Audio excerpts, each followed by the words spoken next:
Rick Mercer. This is the Mercer Report. Well, thank you very much. This week on the show, I visit Niagara College, where I learn how to make high-quality beer and wine. Now, the main secret to making really good beer and wine is making them separately.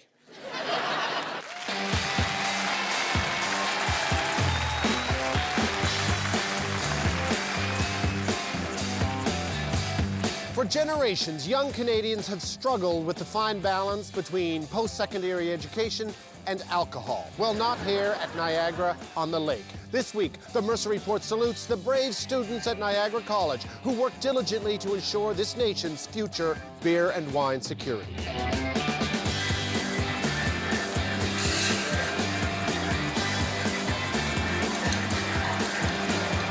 And this is Dan Patterson. He is president of Niagara College. Nice to see you, Dan. How are you? Fine. Nice to meet you. You are taking fine young Canadian men and women and turning them into beer makers and wine makers. Yes, absolutely. This is Canada's first teaching brewery and first winery, so it's a pretty exciting place. And the students, they make their beer, they make the wine, and it's actually for sale at liquor stores in Ontario, correct? Absolutely. How hard is it to get in the program?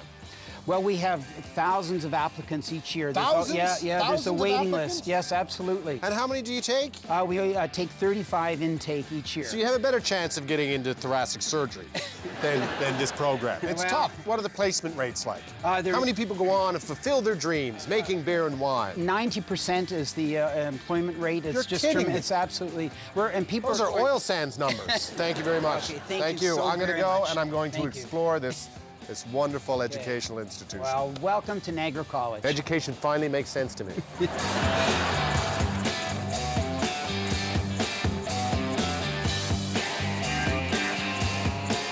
And this is Brewmaster John Downing. Hi, John. How are you? Very good, thank you. Nice to see you. Professor John Downing, Brewmaster. You developed the whole program. Working with the college, yes. I'm guessing you like beer. I love it. What's the background? Where did it start?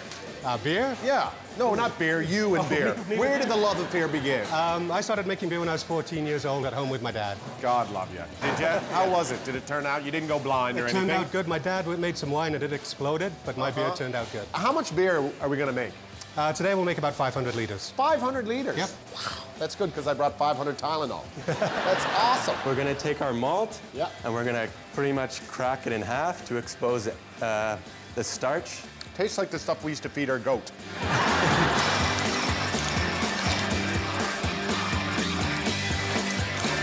Well, I already have a new respect for beer makers, already. I could use a beer now, actually. And what the hot water does is it activates enzymes, which will eat the sugar that's in the grain. And since we've cracked the grain... So much science. So much science. Yeah, just a little at a time so he can mix what's in there. How is that? That's good. It's more like we're making muffins at this point. It is, exactly. If you think about it, the ingredients for beer are the same for bread. We're using grain and water at this point. We'll use yeast later to ferment it. Okay, and now I stir. Okay. Is it kind of like chili? If the spoon stands up, it's done? Does it smell a lot different now with the specialty malts in there? Yes, it smells like my grade 8 shop teacher. This is a student's brew, and it's been here for how long? This has been in the fermenter for 1 week. And then you are going to judge them. Like, how is a student, how do they pass or fail? Or what happens if you're supposed to make a 6% beer and it comes out 32%? You fail, and you win the Order of Canada.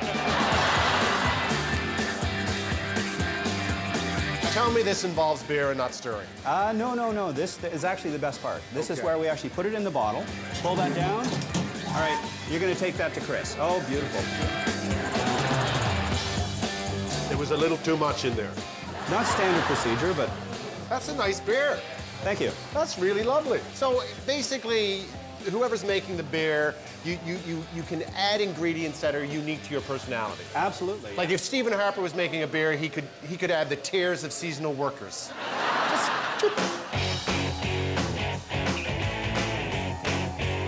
And this is Gavin Robertson, assistant winemaker here at Niagara College. Gavin, hello. How are you doing? Good to see you, sir. How long have you been in the winemaking business? About 4 years. 4 years. I did the program here and streamed into a job. Okay, very good. So now the pruning of the grapevine, how important is that? Single most important vineyard operation in the year because you're looking ahead to next year's crop. Yeah, that's a little cavalier right there. They just seem to be slashing away. They know what they're doing. I see, because they're students. It's method to the madness. But I'm on television, That's right. so I too am an expert. So now we're in the barrel cellar, and what do we do in the barrel cellar? Well, again, this is where the wine's been sleeping since it was fermented back in September. So this Chardonnay has been in here for 6 months, and I'm starting to think about getting it out of barrel. What we have here, a wine thief. Yeah, absolutely. The wine thief, This is that the what it's wine called? thief, if you'll believe. That's a technical term. Thief. Now you can push your thumb down and take it out. So the wine thief, and this is the bung hole. So you got to put the. That's the bung hole? That's not called the bung hole. This is a bung, and this is a bung hole, if you'll believe. I don't. So we're gonna taste this. It's warm, buttery, with a clean finish, That works. which is also the description on my shampoo. And this is Frank Van Sertima, second-year student. Hi, Frank, how are you? Good. Nice to meet you. That is an excellent name for winemaker, Van Sertima. I would drink Van Sertima wine. This is the school's wine? This is the school's wine. Look at that. That's like Keith Richards' hot tub. What kind of wine is this? This is a Gewürztraminer. And what are the attributes of a Gewürztraminer? Typically floral, a lot of rose, lychee, a little bit of spice, and slight oiliness on the palate. I taste the oily. It's very nice. So there's 4,500 bottles of wine in this single tank. Yep. Somewhere Mike Duffy's watching this going, I need one of those. Not for the cottage, for the car. No, not the car. Which tank are we pumping the wine into? We're gonna go into this tank right here.